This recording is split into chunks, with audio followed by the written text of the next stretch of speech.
Hey, it's Jen. So I just cleaned off the dishes off my counter and I thought I would take a video and show you guys this.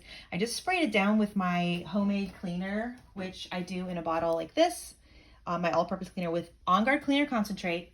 I like to put lemon eucalyptus in it and some tea tree oil. So I've got this really disgusting counter after I cleaned off the dishes. That's some kind of grease from a spatula that was sitting there. Got coffee stains, like all kinds of just gross stuff from like dirty dishes and all this. And so I just sprayed it. And if you want a little bit more, I noticed if you leave it set a little bit, it works really great. But I'm literally gonna take a paper towel, not even a scrubber or a sponge, and just wipe it that way so you can see.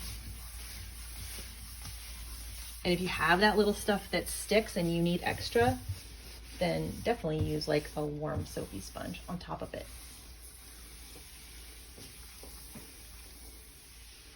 Look at this stuff though.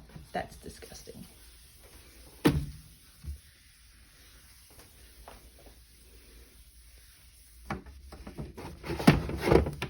Oh, gotta get in there, gotta get all that crap, which I'll get to later. But I just wanted to show you like how great that works with just a paper towel. And it's gonna dry all shiny and nice. Isn't that cool?